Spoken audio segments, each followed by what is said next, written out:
Welcome to Sandipan गुरु। इस YouTube channel में class 9th और 10th स्टैंडर्ड के जो स्टूडेंट एनसीईआरटी सिलेबस से पढ़ रहे हैं उनके लिए सब्जेक्ट मैथ के प्रत्येक चैप्टर को one by one, step by step और हर क्वेश्चन को डिटेल में समझाने का प्रयास सरल और रोचक ढंग से किया गया है ताकि आपका कॉन्सेप्ट क्लियर हो जाए और आप बोर्ड एग्जाम में अच्छे नंबर ला सकें।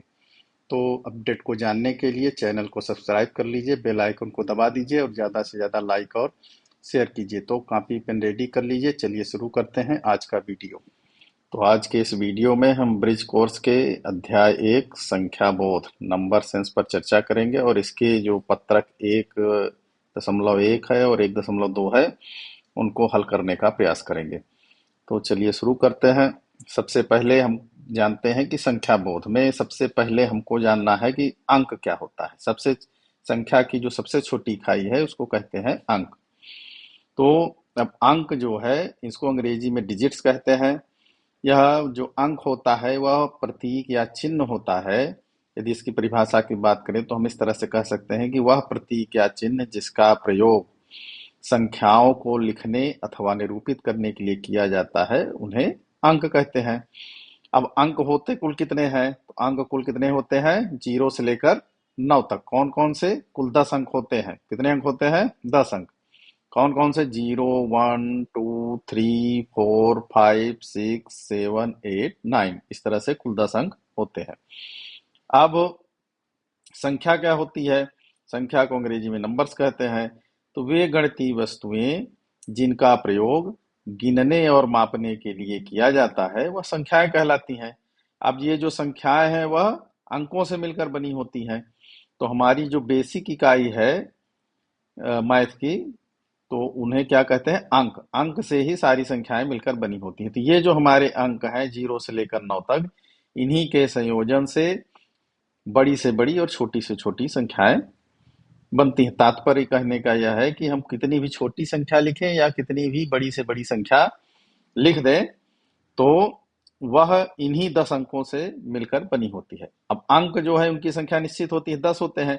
लेकिन संख्याओं की जो संख्याएं कितनी हो सकती हैं? तो संख्याएं अनंत हो सकती हैं। अंक के कितने होते हैं? 10।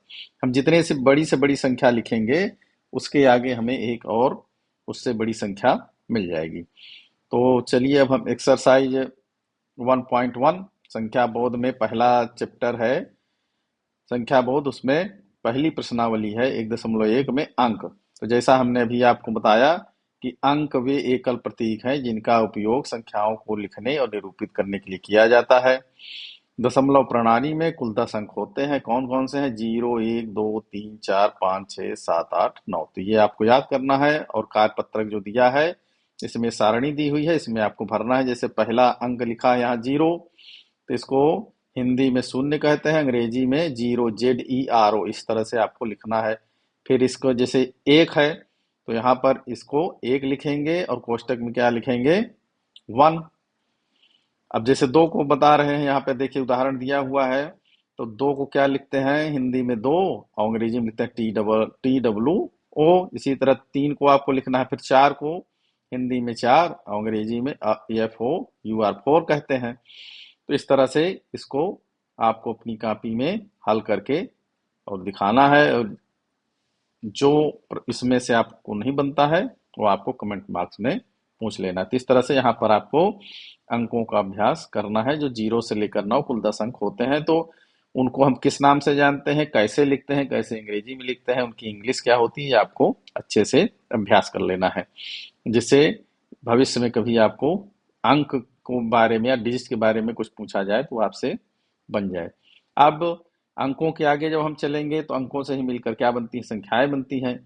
तो यहाँ पर हम क्या कहेंगे कि वे गणितीय वस्तुएं जिनका उपयोग गिनने, मापने, नामकरण के लिए किया जाता है उन्हें संख्या कहते हैं।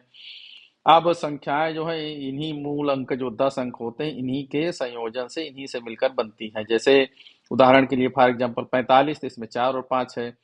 1025, तो इसमें 1, 0, 2 और 5 है। 425 में 4, 2, 5 है। तो इन्हीं 10 अंकों से मिलकर संख्याएं बनती हैं। चलिए एक्सरसाइज पर चलते हैं। पहला प्रश्न है 2 अंकों की संख्याओं पर गोला लगाइए। तो जैसे पहला दिया है इसमें आपको देखना है, जैसे 2 में 1 अंक है, 4 में 1 अंक है, 37 में कितने अंक है? 2 अंक है।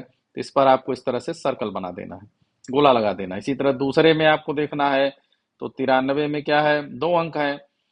105 में 3 अंक है, 1 2 3, एक 1 है, एक 0 है, एक 5 है, और 9 में 1 अंक है, केवल 9 है। तो यहाँ पर क्या कह रहा है, 2 अंक की जो संख्या है उस पर गोला लगाए, तो आपको 93 में गोला लगा देना। इस तरह इसको हल करना है। अब नीचे चलते हैं, सही विकल्प चुनकर लिखिए। तो इसमें ये संख्या लिखी हुई है, इसमें आपको गिनकर बताना है कि इसमें कुल कितने अंक हैं। अब आगे जो संख्या है यहाँ पर जो है तो 912 है, इसमें आपको गिनकर बताना है कितने अंक हैं। अब सही जोड़ी देखिए, 2 अंकों की संख्या, तो यहाँ पर आपको उत्तर में इसके आगे लिख देना है। जैसे ये दिया है कि 2 अंकों की संख्या, तो कौन सी है 2 अंकों की संख्या, जैसे 23 है, तो यहाँ उत्तर में क्या लिख देना है, 23। 1 अंक की संख्या क्या है, 6 है, तो यहाँ सामने क्या लिख देना है, इसके 6। इस तरह से इसको हल करना है। फिर इसी तरह 3 अंकों की संख्या पर गोला लगाए, जैसे पहले में 12 में 2 अंक है, दूसरे जो 4 दिया है इसमें 1 अंक है, और 153 में 3 अंक है, 30 में 153 में गोला लगा देना। इस तरह से सभी संख्याओं को देख देख कर और उसमें कौन सी 3 अंक की है उन पर गोला लगा देना है। तो इस तरह से आप 1 अंक, 2 अंक, 3 अंक, 4 अंक, 5 अंक, 10 अंक, जितनी भी संख्याएं हैं उनको आप अच्छे से पहचान लेंगे और उन पर आपको गोला लगा देना है, जैसा इस प्रश्नावली में दिया हुआ है। इसमें ये समझ आपकी ये विकसित करनी है कि आप संख्याओं को देखकर पहचान सकें कि वह संख्या कितने अंक की है। उम्मीद है ये बातें आपको समझ में आ गई होंगी। तो अब अगले वीडियो में अगले एक्सरसाइज के साथ फिर मिलते हैं। तब तक आप लोग अभ्यास करिए, और जो आप लोगों से प्रश्न नहीं बनता है उसको कमेंट बॉक्स में पूछिए। धन्यवाद। अच्छे से पढ़ाई करिए और मेहनत करके मन लगा के तैयारी करिए, जिससे आप लोग अपने क्लास में, अपनी कक्षा में अपना अच्छा प्रदर्शन कर सकें।